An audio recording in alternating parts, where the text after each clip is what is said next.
Welcome to your YouTube channel Captain P Kumar. आज जो हम बात करेंगे बहुत ही हॉट टॉपिक है। Another airline that has failed. The Go First Airlines has filed for bankruptcy. Was founded by billionaire Nusli Wadia, which is now filed for bankruptcy on Tuesday. First Airlines have decided to ground all its flights on May 3rd and May 4th. Go First crisis sources say that since the operations have taken an abrupt hit, many crew members who were on layovers are now stranded both within the country and overseas. There is no clarity from the airline so far. आपने इसके बारे में ज़्यादातर information पा भी ली होगी, देख भी ली होगी, सुन भी ली होगी, लेकिन जैसे कि आप लोगों ने मेरे से भी इसकी राय मांगी है, तो मैं आपको इसके बारे में एक ओवरव्यू देना चाहूँगा। बाकी की सारी चीज़ें तो आपने सुन ली हैं। तो इस वीडियो में हम कवर करेंगे कि भाई इंट्रोडक्शन गो एयरलाइंस क्या है और इसके अलावा एक छोटी एयरलाइंस में क्या दिक्कतें आती हैं, गो एयर ने क्या क्या उसके लिए सॉल्यूशंस देखे और फिर आखिरकार वो कैसे कोलैप्स हुई, उससे किस किस को दिक्कतें हुई, और मोस्ट इम्पॉर्टेंट टॉपिक जो आप लोग सारे इंस्पायरिंग पायलट हो तो आप लोगों की लाइफ में इसका क्या फर्क पड़ेगा, या जो रीसेंट पायलट हैं उनकी लाइफ में क्या फर्क पड़ेगा, जिसके बारे में कोई भी नहीं बताएगा यूट्यूब पर। तो आई थिंक कि मेरे को इसके बारे में बताना चाहिए, इसलिए इसके बारे में मैं बता रहा हूँ। तो इसको शुरू करते हैं। और आप लोगों ने काफ़ी सारे कमेंट भी करे हैं कि इसके बारे में एक वीडियो बनाई जाए, तो मैंने बिना किसी देरी के लगाए इसको शूट करने जा रहा हूँ मैं। तो सबसे पहले गो एयर के बारे में समझते हैं कि गो एयर कब शुरू हुआ और इसका बैकग्राउंड क्या है। तो ये तो आप सभी लोगों को पता है कि वाडिया ग्रुप, जो कि अच्छा खासा घराना माना जाता है इन टर्म्स ऑफ बिजनेस, उन्होंने ये जय वाडिया ने शुरू करी थी 2004-05 मान सकते हैं कि जब गो एयरलाइंस शुरू हुई थी। लेकिन शुरू से ही अगर हम एविएशन एक्सपर्ट्स की माने और काफ़ी सारे चैनल्स जो आज बता रहे हैं और भी बहुत सारी चीजें माने, तो इस एयरलाइंस ने हमेशा एक सस्टेनेबल मॉड्यूल बनाने की कोशिश करी है। तो गाइज एक चीज मैं बता दे रहा हूं कि एविएशन में सस्टेन करना बहुत मुश्किल होता है। आपको सरवाइव करने के लिए हमेशा ग्रो करना पड़ता है। तो ये एक सबसे ड्रॉबैक समझ लो। कभी भी इसको ग्रो करने की कोशिश नहीं करी गई, ना ही ये हमेशा एक, अगर हम बात करें इंडिगो की बात करें, गो एयर की बात करें, स्पाइस जेट की बात करें, तीनों ही लो कॉस्ट एयरलाइंस माने जाते हैं। अब लो कॉस्ट एयरलाइंस में क्या होता है, उसमें भी बहुत सारा कंपटीशन हो जाता है, बहुत सारा मैनेजमेंट हो जाता है। तो अगर हम बात करें इंडिगो और गो एयर, इन दोनों को अगर हम कंपेयर करें तो दोनों ही लमसम एक साथ ही शुरू हुई थी, लेकिन due to effective management, effective solution, customer centric आपका एटीट्यूड एंड रेवेन्यू मॉडल पे काम करने के लिए इंडिगो को अगर देखें तो उसके आज 300 एयरक्राफ्ट हैं और ग्रो कर रही है। वो आज पूरी एविएशन को चलाने की ताकत रखती है, फुल एक्सपेंशन है।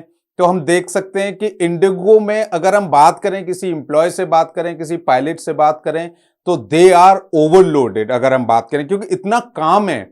नॉट बिकॉज कि एयरलाइन इज नॉट हायरिंग और नॉट ट्रेनिंग, एयरलाइन अपने एक्सपेंशन प्लान इतना है कि भाई धीरे धीरे टाइम लगता है सारी चीज़ों को मैनेज करने में, इतना वर्कफोर्स नहीं मिल पाता है अचानक से। तो इंडिगो के लिए एक ये अच्छी खबर हो सकती है इन टर्म्स ऑफ वर्कफोर्स। तो उन्हें देखो, जहां पर एक तरफ एक एयरलाइंस डूबने के कगार पर है, दूसरी एयरलाइन में सांस नहीं मिल रही है, तो रीजन है उसके पीछे, because aviation industry is growing. If you are not able to manage anything तो वो आपका फॉल्ट है। अब देखिए, मैं यहां किसी का सही और गलत साबित करने के लिए मैं ये वीडियो नहीं बना रहा, लेकिन जब आप कोई भी लीडर अच्छा करता है तो उसके सर पर सेहरा बांधा जाता है, और जब कोई भी लीडर बुरा करता है तो उसकी जिम्मेदारी भी उसी के सर पर बांधी जाती है। इससे बिल्कुल भी नकारा नहीं जा सकता। तो कंपैरिजन आपने समझ लिया होगा। और गो एयर की अगर हम बात करें तो वो कभी भी ग्रोइंग मॉड्यूल पर काम नहीं करा है, उसने शुरू से ही वो सस्टेनेबल मॉड्यूल को फॉलो करती है। अब जब कोई भी बिजनेस मॉड्यूल सस्टेनेबल या सस्टेन करने के लिए काम करता है, तो अगर उसमें किसी भी तरीके की एक प्रॉब्लम आ जाती है और उसके साथ अगर दूसरी प्रॉब्लम आ जाती है, तो फिर बहुत समस्या उसमें आ जाती है, क्योंकि कोई बैकअप प्लान नहीं होता है।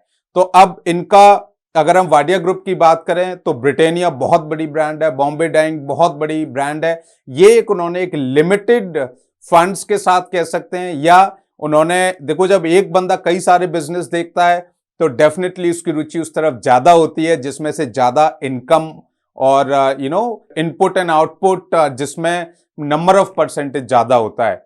तो एक ओवरऑल इंट्रोडक्शन की अगर हम बात करते हैं तो गो एयर 2005 में शुरू हुई थी। फिर अब इसकी प्रॉब्लम्स की बात करते हैं कि भाई इसको समस्या कहां आती है। तो छोटी एयरलाइंस को सबसे पहले तो प्रीमियम टाइम स्लॉट्स की दिक्कत आती है, उसको इतनी जल्दी मिलते नहीं है क्योंकि पुरानी एयरलाइंस होनी चाहिए। फिर उसके पास दूसरी चीज जो दिक्कत आती है कि इंफ्रास्ट्रक्चर अवेलेबल होना चाहिए, क्योंकि सरवाइव करने के लिए अगर हम नंबर ऑफ एयरपोर्ट्स की बात करें तो इंडिगो का स्टाफ हर जगह हो जाएगा। एक आपके 50 प्लेन है और एक आपके पास 300 प्लेन है, तो आपका कंपैरिजन वर्कफोर्स आपको उतना ज्यादा नहीं लगाना पड़ेगा। अब बात आती है कि एक तो टाइम स्लॉट्स प्रीमियम होने चाहिए, फिर इंफ्रास्ट्रक्चर होने चाहिए, फिर आपके पास वेल ट्रेन्ड एम्प्लॉय होने चाहिए। अब सबसे बड़ी दिक्कत आ जाती है प्राइस सेंसिटिविटी की। अगर आप छोटी एयरलाइंस हो, अगर आप उसमें और सस्ता करते जाओगे, अगर हम इंडिगो से कंपेयर करें तो इंडिगो 4 सेक्टर पर लो प्राइसिंग में कस्टमर को सर्विस ऑफर कर सकती है, उस पर कोई फर्क नहीं पड़ेगा। लेकिन छोटी एयरलाइंस के लिए बहुत बड़ी मुसीबत का सामना करना पड़ सकता है किसी भी छोटी एयरलाइंस को। तो इस तरीके से अगर हम एविएशन इंडस्ट्री की बात करें तो सस्टेन अगर हम करना चाहेंगे तो कभी ना कभी दिक्कत में हम आ जाएंगे। Aviation is growing industry, I am telling you again guys, aviation is growing industry. अब दूसरी चीज आती है कि जब इंडस्ट्री ग्रोइंग है तो एक बंद क्यों हो रही है एयरलाइंस गाइस। और फिर दूसरी चीज, इससे भी बढ़िया चीज कि फिर नई क्यों खुल रही है। जब दिक्कत है तो नई एयरलाइंस क्यों हो रही हैं। तो गाइस ये आना और जाना लगा रहेगा, इसके लिए बहुत ही प्रॉपर मैनेजमेंट होना चाहिए। और किसी भी एयरलाइंस को अगर बड़ा बनना है तो कंटिन्यूअसली ग्रो करना पड़ेगा, then only you can get good market share और आप सस्टेन कर सकते हो। तो ये एक बेसिक आइडिया है इस पूरी कहानी का।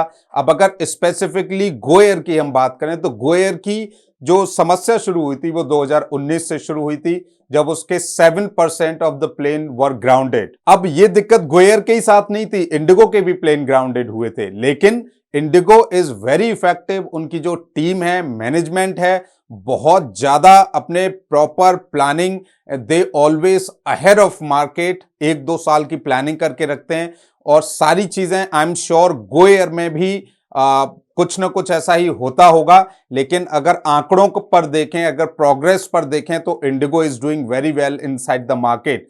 अब दिक्कत ये इंडिगो के साथ भी आई थी, तो अगर आप देखा जाए तो बड़े प्लेयर के लिए बड़ी दिक्कत हो सकती है अगर प्लेन जो है ग्राउंडेड हो रहे हैं। लेकिन उन्होंने इसका ऑल्टरनेट करा, जो भी करा, सीएफएम इंजन्स का जो कॉन्ट्रैक्ट करा जिससे वो इससे उभर पाए। अब गो एयर ने क्यों नहीं किया, उसके साथ क्या दिक्कतें थी, बहुत ज्यादा इसमें डीप में जाकर हमें कोई लेना देना है नहीं। लेकिन मोटा मोटा क्या है, क्योंकि ये ना आपके काम का ना मेरे काम का, बट ओवरऑल क्या होता है, ये सारा मैनेजमेंट की जिम्मेदारी होती है। तो कहीं ना कहीं हम इसको एक चूक कहेंगे गो एयर के मैनेजमेंट की कि भाई उन्होंने क्या मैनेज किया, क्या नहीं किया। जहां इंडिगो ने दूसरे जो इंजन मैन्युफैक्चरर हैं उनसे कॉन्ट्रैक्ट करना सही समझा, गो एयर ने दोबारा में भी प्रैट एंड विटनी पर ही भरोसा जताया और स्टोरी सबके सामने है। 2022 में आते आते 2020 में 31% फ्लीट ग्राउंडेड हो गई थी। और फिर अगर हम बात करते हैं कि 2022 की, तो 2022 में 50% किसी भी एयरलाइन की फ्लीट ग्राउंडेड होना बहुत बड़ी बात हो जाती है। तो सिर्फ प्रैट एंड विटनी ही इसकी एक दिक्कत नहीं मानी जा सकती, है ना। उसके पीछे इसको समझाने की, अब ये तो प्रॉब्लम थी, कैश फ्लो हो गया और कई सारे लाइक एम्प्लॉयज को सैलरी टाइम पर नहीं मिल रही, तो बहुत सारी मुसीबतें धीरे धीरे ये सिलसिला 2019 से शुरू हुआ, धीरे धीरे 2020 में बढ़ता गया। तो ये ऐसा नहीं है कि ओवरनाइट हो गया हो। अब होता क्या है कि जो आपके क्रेडिटर्स होते हैं, इन्वेस्टर्स होते हैं, जो आप पर भरोसा रखते हैं और कई 100 और 1000 करोड़ आपको देते हैं कि आप इस बिजनेस को रन करो, तो वो ठीक है, 1 साल में कोई दिक्कत होती है, 2 साल में दिक्कत होती है, तीसरी साल definitely 3 years is a good time. To plan for anything. और जब ऐसी स्थिति आ जाती है किसी भी कंपनी के पास कि अब मेरे इस वश की कुछ नहीं है, तभी ये बैंकरप्सी फाइल करी जाती है, जैसा कि गोएयर ने किया है। तो ये सारा माजरा है जो मैं आपको थोड़ा सा बताना चाह रहा हूं। अब इसके बाद आती है कि चलो ये प्रॉब्लम थी, उसको सुलझाने की गोएयर ने भी कोशिश करी। प्रैट एंड विटनी और गोएयर, देखो ये इंडिया की कंपनी है, वो एक यूएस की कंपनी है। अब अगर इन दोनों कंपनियों की मध्यस्थता करी जाए, जैसे आर्बिट्रेरी एक वो पूरा एक लीगल टर्म है। अब इसको अगर कॉमन लैंग्वेज में बात करें कि जब दो विदेशी कंपनियों में अगर कोई वाद विवाद हो जाता है तो सिंगापुर में इसके लिए गवर्निंग बॉडी है, वहां जाके इनकी मध्यस्थता करी जाती है, जिसमें प्रैट एंड विटनी को दोषी ठहराया गया था कि भाई आपने इंजन नहीं दिए गोएयर को, 8,000 करोड़ का जुर्माना भी और कह सकते हैं कि मानहानि को देने के लिए कहा था, लेकिन प्रैट एंड विटनी ने ऐसा नहीं किया। We are here only because of the failure of Pratt and Whitney from providing the engines which it was obliged, which is still obliged to provide as per the contract. And continuously, when it did not provide the engines for the last 3 years, in spite of continuous requests, representation, etc., we had to go to the process of arbitration, emergency arbitration. अब बात आती है कि चलो भाई, अगर Pratt and Whitney engine वालों ने ऐसा नहीं किया, गोएयर का कोई प्लान बी भी होना चाहिए था जिससे कि वो सस्टेन कर पाते। ये मेरा और आपका मानना है। इसके पीछे और भी बहुत सारी वजह होंगी जो धीरे धीरे हम न्यूज में निकल कर आएंगी और देखेंगे। लेकिन इन नटशेल अगर हम बात करें, जो सबसे ज्यादा प्रॉब्लम होती है, ये तो उन्होंने सॉल्यूशन की कोशिश करी लेकिन वो उससे सर्वाइव नहीं कर पाए और company in the and collapse कर गई। अब बात आती है कि इससे सबसे ज्यादा दिक्कत क्या होती है, सबसे बड़ी दिक्कत किसको होती है। DGCA is very strict about it, और मैं आपको बता दूं 2-3 दिन में हमें न्यूज भी मिल जाएगी। जो भी एविएशन मिनिस्ट्री है आज की तारीख में अगर हम देखें, they are very active, they are very sensitive on it. लेकिन जो बुरी खबर है वो ये है कि इसमें जो सबसे बड़ी दिक्कत आती है वो 3 लोगों को आती है, आपके पैसेंजर्स, और दूसरी अगर हम बात करें आपके जो एम्प्लॉयज जो जॉब करते हैं, सबसे ज्यादा दिक्कत। तीसरा एक पिलर जो गवर्निंग बॉडी है या गवर्नमेंट, उसके सामने एक बड़ा सवाल हो जाता है। तो अब क्या कर रही है गवर्नमेंट, जब कोई भी कंपनी बैंकरप्सी फाइल करती है तो उसके ऊपर बहुत बड़ा प्रेशर आ जाता है, क्योंकि अब सरकार अनएम्प्लॉयमेंट भी नहीं बढ़ाना चाहती, क्योंकि उसके माथे ये टैग लगा दिया जाएगा विपक्ष के द्वारा।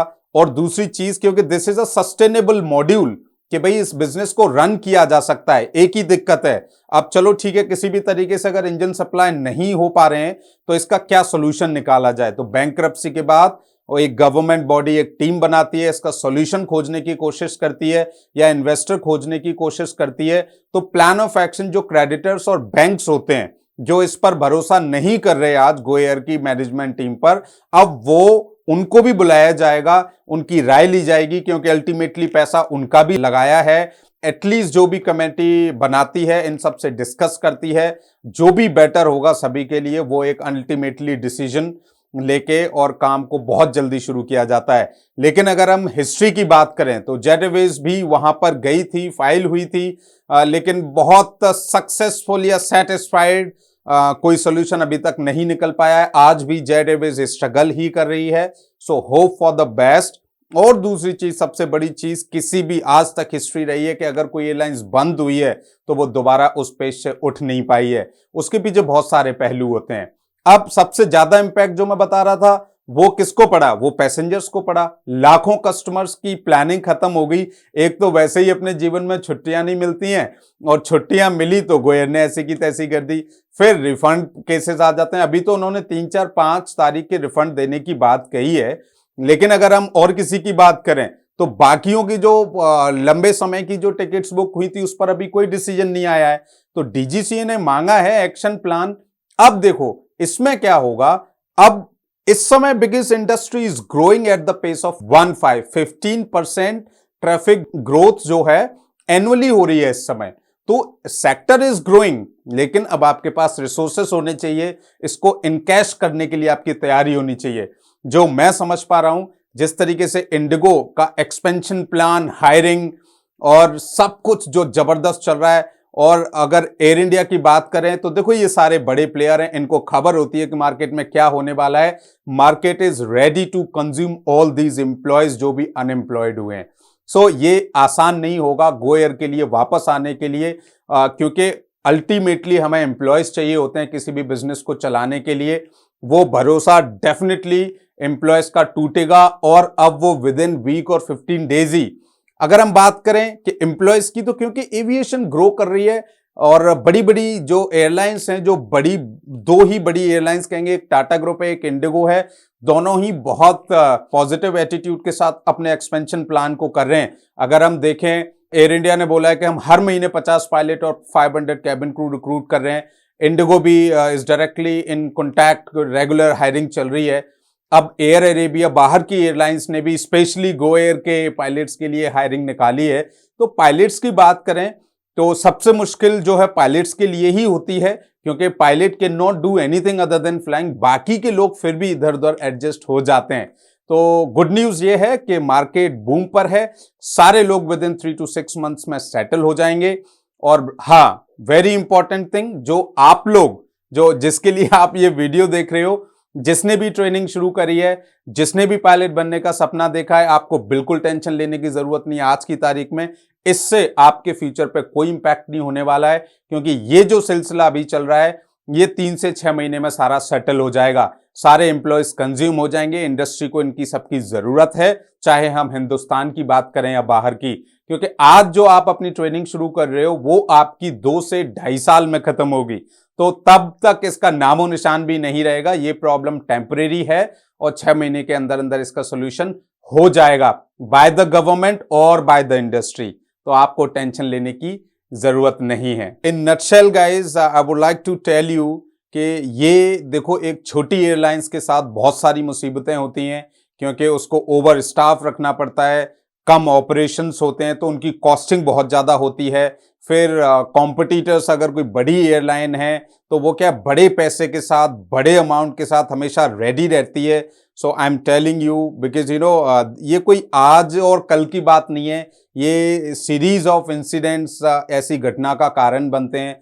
तो जो बिग प्लेयर्स हैं, इंडिगो की बात करें, अगर एयर इंडिया की बात करें, एयर इंडिया की जब भी मैं बोल रहा हूं तो टाटा ग्रुप की बात करें, ये दोनों ग्रुप बहुत अच्छी तरह से सक्षम हैं, and they were aware about this incident and they will definitely get benefited out of it. देखिए, कोई भी करना नहीं चाहता, कोई भी देश या कोई भी इंडस्ट्री में हम कभी भी ये नहीं चाहते कि कोई भी प्लेयर डाउन हो। और एज ए कस्टमर अगर मैं बात करूं तो हेल्दी कंपटीशन मिलता है, लेकिन aviation is a very brutal industry. I am telling you, it is fastest growing industry, लेकिन proper management and on time performance is the की।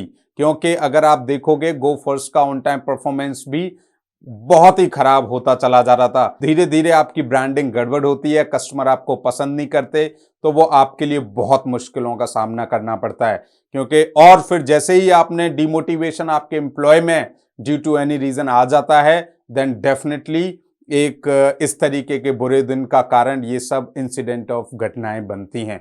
But don't worry, being aspiring pilot, be motivated, keep studying and continue your training. किसी भी तरीके से आपको tension लेने की जरूरत नहीं है, क्योंकि अभी लास्ट मंथ ही अभी तक का सबसे हाईएस्ट ट्रैफिक ग्रोथ जो है नोट करी गई है इंडिया में। तो इंडिया में बहुत जल्दी से पैसेंजर ग्रोथ मिल रही है, ग्रोइंग इंडस्ट्री है। लेकिन अगेन, ये बिग ब्रेन है गाइस, और मेरा मानना ये है कि सरकार को भी इस पर रेदर देन कोई एयरलाइन बंद हो या बैंक्रप्सी फाइल करे, हमें ऐसी कोई बॉडी बनानी चाहिए जिससे आगे से मॉनिटर करे, और ऐसी कोई स्थिति या घटना होने वाली हो तो कई लेट से कम 1 साल पहले इस चीज का आकलन लगाया जा सके। एक कोई वॉच बॉडी होनी चाहिए, क्योंकि this is very sensitive industry.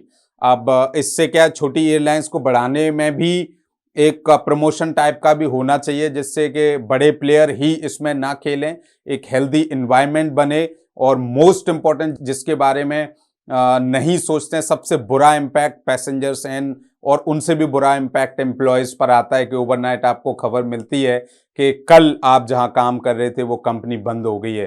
तो आसान नहीं होता किसी परिवार को चलाना, और इस कंपनी को आई एम श्योर कुछ लोगों ने तो डिकेड दे दिया होगा और भी ज्यादा समय दे दिया होगा, तो उनके लिए ये बहुत बुरी खबर हो जाती है और बहुत मुश्किल हो जाता है कहीं भी शिफ्ट करना। तो डेफिनेटली इसके बारे में भी हम सबको मिलके और गवर्नमेंट को कुछ सोचना चाहिए, जिससे कि इनके भी हितों की रक्षा की जाए। रीजन, क्योंकि जब भी किसी भी एयरलाइंस का बड़ा प्रॉफिट होता है तो सबसे कम अगर किसी के आता है हिस्से में तो वो एम्प्लॉयज का आता है, लेकिन जब कंपनी बंद होती है तो सबसे बुरा जो होता है वो उसके एम्प्लॉयज के साथ ही होता है। आपकी क्या राय है कमेंट में जरूर बताएं। फिर भी अगर कोई डाउट आपके मन में है तो connect me on Instagram. See you there, take care, happy landings, this is what I can say right now, bye bye.